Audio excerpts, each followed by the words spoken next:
కోదాడ పట్టణానికి సంబంధించిన దళిత మాదిగ యువకుడైన కర్ల Rajesh lockup death case విషయంలో రాష్ట్ర పోలీస్ యంత్రాంగం అధికారులు లాకప్ డెత్కు కారకులైన పోలీసుల మీద పోలీస్ అధికారుల మీద కేసు నమోదు చేయడంలో వారిని అందరినీ సస్పెండ్ చేయడంలో నిర్లక్ష్యం ప్రదర్శిస్తున్నది, వివక్షత కూడా చూపెడుతున్నది. మేము స్పష్టంగా చెప్తున్నాం, నిర్లక్ష్యం ప్రదర్శిస్తున్నది, చర్యలు తీసుకోవడంలో వివక్షత కూడా ప్రదర్శిస్తున్నది. కర్ల రాజేష్ లాకప్ డెత్ విషయం నుండి తప్పించుకోవాలని పోలీసు అధికారులు తీవ్రమైన ప్రయత్నాలు వాళ్ళు చేసుకుంటూ వస్తున్నారు. కానీ చట్టం ముందు అందరు సమానమేని నిజమవుతే, చట్టం ముందు అందరు సమానం అనేది నిజమవుతే లాకప్ డెత్ కేసులో పోలీసులందరూ ఎవరెవరైతే ఇన్వాల్వ్ అయ్యారో వాళ్ళందరి మీద చట్టపరమైన చర్యలు ఉండాల్సిన అవసరం ఉన్నది.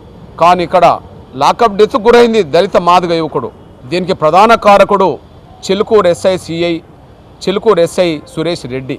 అక్కడ చంపబడ్డది మాదిగ, దీనికి రాజేష్ మృతికి కారకుడు సురేష్ రెడ్డిని కాపాడడం కోసం అందరినీ కాపాడే ప్రయత్నం చేశారు. ఇక్కడ ఎలాంటి ఫిర్యాదు రాజేష్ మీద లేని సమయంలో, ఎలాంటి ఎఫ్ఐఆర్ నమోదు కాని సమయంలో ఆయనను అంతకు 4 రోజుల ముందే పోలీసులు అరెస్ట్ చేసి ఇంకో కొంతమందిని అదుపులోకి తీసుకొని ఎలాంటి ఫిర్యాదు కేసు నమోదు చేయని రోజుల్లోనే కోదాడ చెలుకూరు పోలీసులు చిత్రహింసలు పెట్టి కోర్టుకు ఫిర్యాదు తీసుకొని తర్వాత ఎఫ్ఐఆర్ నమోదు చేసుకొని కోర్టుకు హాజరుపరిచే సమయంలో కూడా కోర్టు ముందు జడ్జి ముందు హాజరుపరచడానికి ఒక గంట ముందే కోర్టు ప్రాంగణంలో హైకార్డ్ అనే ఇంజెక్షన్ ఇచ్చి పోలీసులు కోర్టుకు హాజరుపరిచారు. అక్రమ నిర్బంధం పెట్టారనేది రుజువులు ఉన్నాయి. ఆ రుజువులు మేము చూపెట్టాల్సిన అవసరం లేదు.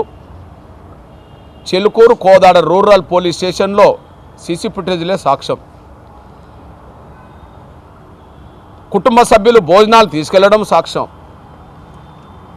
కేసు నమోదైంది, ఫిర్యాదు వచ్చింది 8వ తారీఖు అవుతే 4, 5, 6, 7, 8 లోపు పోలీసుల కస్టడీలో ఉన్నారు అనడానికి, చిత్రహింసలు గురైనడానికి వాళ్ళ ఫోన్ కాల్ రికార్డ్ సాక్ష్యం, వాళ్ళ లొకేషన్ సాక్ష్యం, వాళ్ళ సీసీ ఫుటేజీలే సాక్ష్యం.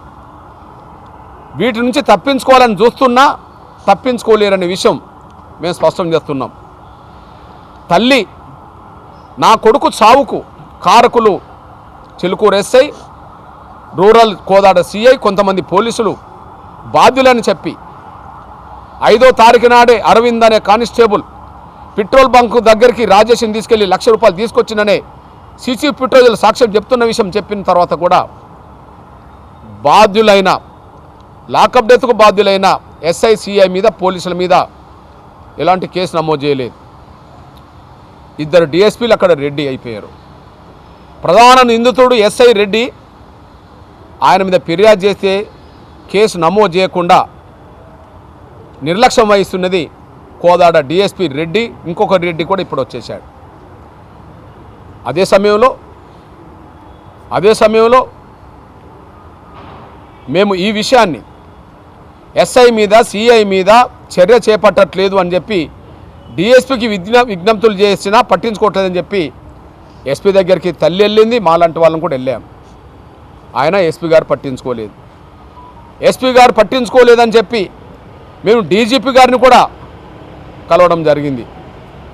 డీజీపీ గారిని కలిసిన తర్వాత సంబంధిత మంత్రి సోదరులు, జిల్లా మంత్రి ఉత్తమ్ కుమార్ రెడ్డి గారు అంటే మాకు అభిమానం, గౌరవం ఉన్నది.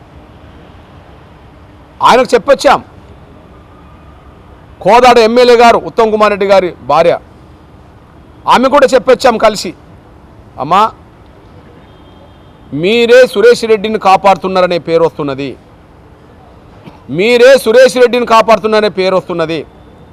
దయచేసి మీరు సురేష్ రెడ్డితో పాటు సిఐ మీద, సంబంధిత పోలీసుల మీద వెంటనే కేసు నమోదు చేసి సస్పెండ్ చేయకపోతే మీరు రాజకీయంగా దెబ్బతినాల్సి వస్తుందని చెప్పి స్వయాన వాళ్ళకు చెప్పి రావడం కూడా జరిగింది. స్వయాన నేను పోయి తెల్లారి రూరల్ సిఐని సస్పెండ్ చేశారు, ఎస్ఐని ఎస్పీ కార్యాలయానికి అటాచ్ చేశారు. ఇప్పుడు నేను చెప్పాను, చర్యలు చేపట్టడం నిర్లక్ష్యం అని చెప్పాను. నెల రోజులు జరిగింది. కానీ చర్యలు తీసుకునే విషయంలో వివక్షత కూడా కనిపిస్తున్నది. మేము డీజీపీకి ఫిర్యాదు చేసినా, డిఎస్పీకి ఫిర్యాదు చేసినా, ఎస్పీలకు ఫిర్యాదు చేసినా, ఎవరికి ఫిర్యాదు చేసినా, ఎస్సీ కమిషన్ ముందుకెళ్ళినా, మానవ హక్కుల కమిషన్ ముందుకు వచ్చినా ప్రధాన బాధ్యుడు చిలుకూరు స్టేషన్ నుంచే ఎఫ్ఐఆర్ నమోదైంది కాబట్టి ఆయనే టార్చర్ చేశాడు కాబట్టి ఆయననే ప్రధాన నిందితుడిగా మేము చేర్చాం. కానీ చర్య తీసుకునే విషయంలో వివక్షత. సిఐ ఒక బీసీ ఎస్ఐ రెడ్డి, సిఐ ఒక బీసీ ఎస్ఐ రెడ్డి. ఇక్కడ A1, A2, A3, A4 ఉంటే A1 ఇక్కడ మా దృష్టిలో కేసు నమోదైన చిత్రహింసలు పెట్టిన విషయంలో ఎస్ఐ రెడ్డినే ప్రధాన నిందితుడు, ప్రధాన బాధ్యుడు. కానీ ప్రధాన బాధ్యుడినోమో సస్పెండ్ చేయకుండా ఎస్పీ కార్యాలయానికి అటాచ్ చేశారు. ఒక బీసీ సిఐనోమో ఆయన సస్పెండ్ చేశారు. ఇక్కడ మేము స్పష్టంగా చెప్పాల్సింది ఏంటంటే లాకప్ డెత్కు కారకులు అవుతే అందరి మీద చర్య ఒకే తరగంగా ఉండాలి. ఎస్ఐ అయినా, సిఐ అయినా, కానిస్టేబుల్ అయినా బాధ్యులు అనుకోండి, సస్పెండ్ అయినా బాధ్యులందరినీ చేయాలి. కేసు నమోదవుతే అందరి మీద చేయాలి. కానీ ఒకరినోమో రెడ్డినోమో అటాచ్ చేయడం, ఒక బీసీనోమో సస్పెండ్ చేయడం చూస్తే ఇక్కడ రెడ్డిని వాళ్ళు కాపాడుకుంటుండ్రు అనడానికి, ఎమ్మెల్యేనే ప్రత్యక్షంగా కాపాడుతుంది అనడానికి ఒక బలమైన సాక్ష్యం అనే విషయం కూడా మేము స్పష్టంగా చెప్తున్నాం. ఈ నేపథ్యంలో మానవ హక్కుల కమిషన్ దృష్టికి తీసుకురావాల్సిన అవసరం అని చెప్పి మానవ హక్కుల కమిషన్ దృష్టికి వాళ్ళు తీసుకురావడం జరిగింది. ఎవిడెన్స్ ఉన్నాయి.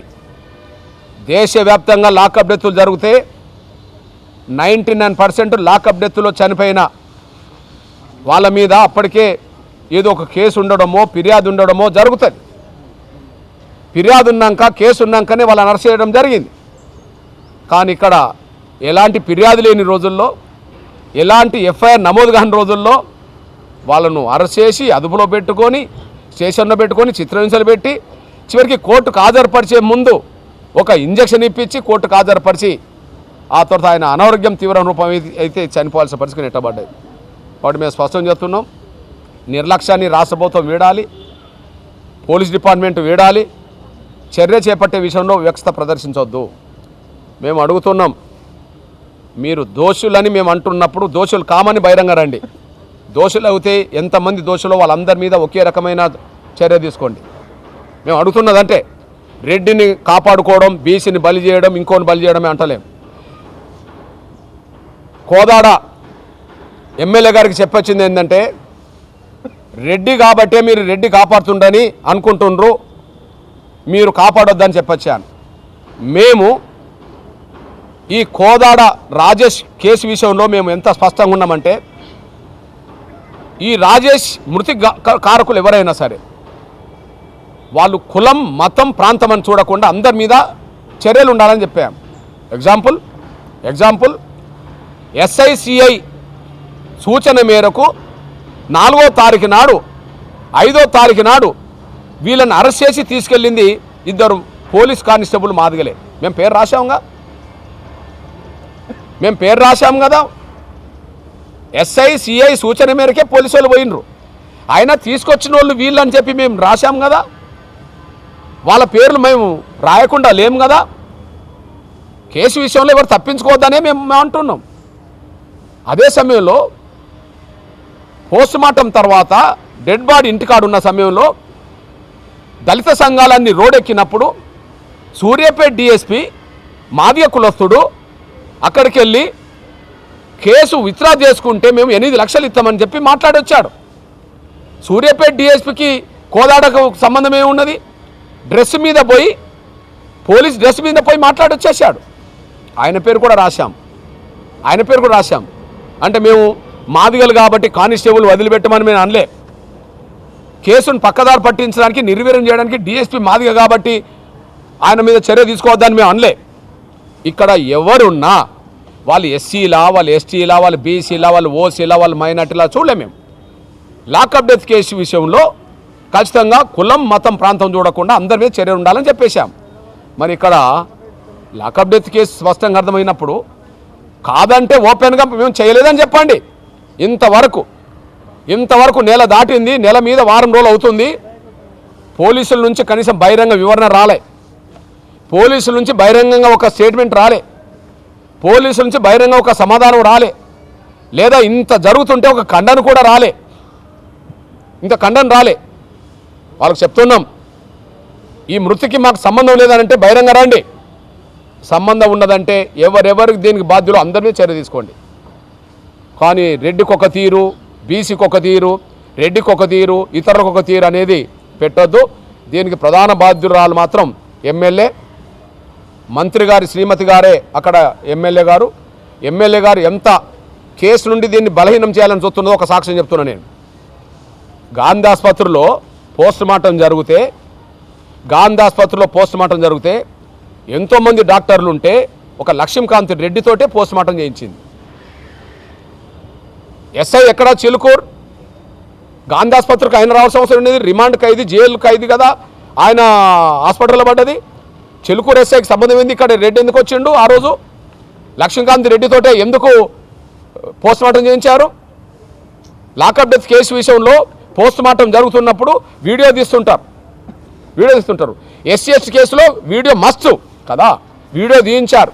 మరి ఎవరి వీడియోతో తీయించారు? కోదాడ మయూరు ల్యాబ్ ఒక రెడ్డితో తీయించారు. ఆసుపత్రులు ఎక్కడ? పోస్ట్ మార్టం గాంధీ ఆసుపత్రి సికింద్రాబాద్. వీడియో ఎవరు వచ్చిండ్రు?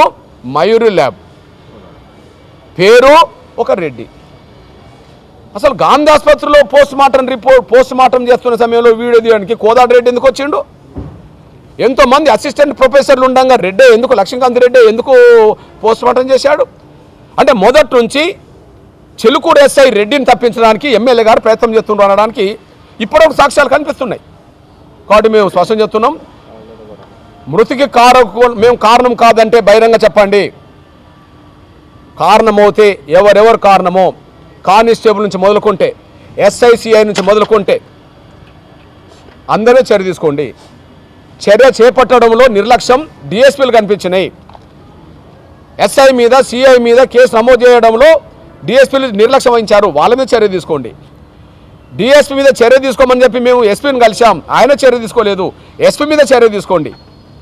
అంతేగాని రెడ్డిని కాపాడుకుంటాం, ఇతరులు మాత్రం బలి చేస్తామంటే మేము అంగీకరించే ప్రసక్తే లేదు. చర్య తీసుకోమంటే మాకు సంబంధం లేదని బహిరంగ చెప్పండి. చర్య తీసుకుంటే అందరి మీద వెంటనే కేసు నమోదు చేయండి. కానిస్టేబుల్లను, SIని, CIని సస్పెండ్ చేయడంతో పాటు ఖచ్చితంగా వాళ్ళ మీద కేసు నమోదు చేయండి, అరెస్ట్ కూడా చేయండి అని చెప్పి మేము డిమాండ్ చేస్తున్నాం. మానవ హక్కుల కమిషన్కు అన్ని ఆధారాలు ఇచ్చేసాం. మానవ హక్కుల కమిషన్ గౌరవ చైర్మన్, తెలంగాణకు సంబంధించిన చైర్మన్ షమీం అఖ్తర్ గారికి మేము అన్ని ఆధారాలు ఇచ్చేసాం. ఖచ్చితంగా దాని మీద వెంటనే విచారణ ప్రారంభిస్తామని చెప్పడం జరిగింది. న్యాయం జరగాలని అన్ని వ్యవస్థలను కదిలిస్తున్నాం. కానిస్టేబుల్ మీద, SI మీద, CI మీద చర్య తీసుకోమని DSPని కలిసాం. DSPలు చర్య తీసుకోకపోతే SPని కలిసాం. SP చర్య తీసుకోకపోతే DGPని కలిసాం. SC కమిషన్ చైర్మన్, జాతీయ కమిషన్ చైర్మన్ కలిసాం. ఈరోజు మానవ హక్కుల కమిషన్ కలుస్తున్నాం. ఏదేమైనా నిందితులు అనబడుతున్న ఇండ్ల ఎవరైతే రాజేష్ పోలీస్ కస్టడీకి, ఆయన మరణానికి కారకులో, లాకప్ డెత్ కారకులో, వాళ్ళు కానిస్టేబుల్ అయినా, SI అయినా, CI అయినా అందరి మీద కేసు నమోదు చేయాల్సిందే, అందరినీ సస్పెండ్ చేయాల్సిందే, వాళ్ళను అరెస్ట్ చేయాల్సిందే, వాళ్ళను ఖచ్చితంగా సర్వీస్ నుంచి తొలగించాల్సిందే. ఇది మా డిమాండ్. ఈ విషయంలో మా రెడ్ల ప్రభుత్వం ఉన్నది కదా, ముఖ్యమంత్రి ఎవరు? రెడ్డి. హోంశాఖ చూస్తున్నది ఎవరు? రెడ్డి. DGP ఎవరు? రెడ్డి. పోస్ట్ మార్టం చేసింది ఎవరు? రెడ్డి. వీడియో తీసింది ఎవరు? రెడ్డి. ప్రధాన కారకుడు ఎవరు? SI రెడ్డి. అక్కడ ఎమ్మెల్యే ఎవరు? రెడ్డి. అంటే మీరు మనుషుల్ని చంపుకుంటూ మీరు కాపాడుకుంటారా? మీరు మనుషుల్ని చంపి అధికారం ఉన్నదని చెప్పి, వ్యవస్థ అంతా మీ చేతులని చెప్పి మిమ్మల్ని మీరు కాపాడుకుంటారా? అంటే ఎల్లకాలం మేము బలి కావాల్సిందేనా? ఇది మేము అంగీకరించే ప్రసక్తే లేదు. ఈ విషయం తెలంగాణలో కాంగ్రెస్ పార్టీ, కాంగ్రెస్ ప్రభుత్వం దీని మీద సరైన విధంగా స్పందించి అందరి మీద చర్య తీసుకోకపోతే రాజకీయ మూల్యం చెల్లించే రోజు ఈ విషయంలో వస్తుందనే విషయం కూడా నేను రేవంత్ రెడ్డి సర్కార్కు గుర్తు చేస్తున్నా, హెచ్చరిస్తున్నా. తప్పకుండా ఉంటుంది. ఈ రోజు నుంచి నిన్నటి వరకు మేము రోడ్ ఎక్కలే, అన్ని వ్యవస్థలను దృష్టికి తీసుకెళ్లడానికే ప్రయత్నం చేసుకుంటూ వచ్చేసాం. కానీ ఈ రోజు నుంచి కోదాడ నియోజకవర్గంలో అన్ని మండలాల్లో దీక్షలు స్టార్ట్ అయినాయి. కారణం ఏంటంటే ఎస్ఐని అటాచ్ చేసి ఒక బీసీసీఐని సస్పెండ్ చేయడాన్ని మేము అంగీకరించాం కదా. దోషులు అనబడుతున్న వాళ్ళు ఒక కేసులో అందరి మీద చర్యలు ఉండాలి, సమానమైన చర్యలు ఉండాలి. కానీ ఒకరిని ఒక తీరుగా అనేది చూస్తే అక్కడ వివక్ష కనిపిస్తుంది కదా. రెడ్డి కాపాడుతుంది కదా, ఎమ్మెల్యే రెడ్డి కాపాడుతుంది కదా. కాబట్టి ఈ రోజు నుంచే దీక్షలు మొదలైనాయి, అన్ని నియోజకవర్గ దీక్షలు మొదలవుతున్నాయి, దీక్షలు జరుగుతాయి, ధర్నాలు జరుగుతాయి, రాస్తారోకోలు జరుగుతాయి. 30 తారీఖు నాడు రాజేష్ సంతాప సభ పేరుతో వేలాది మందితో నియోజకవర్గ మాదిగలు ప్రజాస్వామికవాదులు అన్ని కులాల వాళ్ళతోటి ఒక పెద్ద బహిరంగ సభ జరగబోతుంది. ఆ తర్వాత మళ్ళీ భవిష్యత్ కార్యాచరణ తర్వాత తీసుకుంటాం. A1 శేఖర్ అనే వ్యక్తి బొల్లం మల్లయ్య యాదవ్కి సంబంధించిన వ్యక్తి అని మీరే చెప్పారు గతంలో. A1 కాదు, A1 నరేష్. A1 నరేష్. ఇప్పుడు పద్మావతి గారు కాపాడాల్సిన అవసరం ఏముందంటే చెప్తారు. ఎవరు? పద్మావతి ఎమ్మెల్యే. విషయం ఏంటంటే ఎక్కడ కాపాడుతుందంటే చెప్తాను. ఫిర్యాదు 8వ తారీఖు నాడు వస్తే 8కి అరెస్ట్ చేసినా 9కి అరెస్ట్ చేసినా వాళ్ళ మీద విచారణ చేసినా కోర్టుకు హాజరుపరిచిన ఎవరికి అభ్యంతరం లేదు. కానీ ఇక్కడ మీరే ఫిర్యాదు చేసుకున్నది 8వ తారీఖు నాడు మీరే నమోదు చేసుకొని 8వ తారీఖు నాడు ఒక నిమిషం తేడా లేకుండా 8వ తారీఖు నాడు ఎఫ్ఐఆర్ నమోదైన తర్వాత 9కి అరెస్ట్ చేసామని మీరు రికార్డు చెప్తున్నారు, 10కి కోర్టుకు హాజరుపరిచారు అంటున్నారు. ఇది మీ రికార్డు కదా. మేము అంటున్నది ఏంటిది? మరి ఆయన మీద కేసు లేని సమయంలో, ఫిర్యాదు లేని సమయంలో మీరు ఎందుకు అరెస్ట్ చేశారు, ఎందుకు మీరు చిత్రహింసలు పెట్టారు, ఎందుకు మీరు ఇంజక్షన్ వేయించారు అనే విషయం మేము అడుగుతున్నాం. దీనికి జవాబు లేదు కదా. కాబట్టి చర్యలు ఉండాలి. రైట్. కమిషన్ ఏమైనా డైరెక్షన్స్ ఇచ్చారు? తప్పకుండా చెప్పాము, ఎవిడెన్స్ అన్ని ఇచ్చేసాం.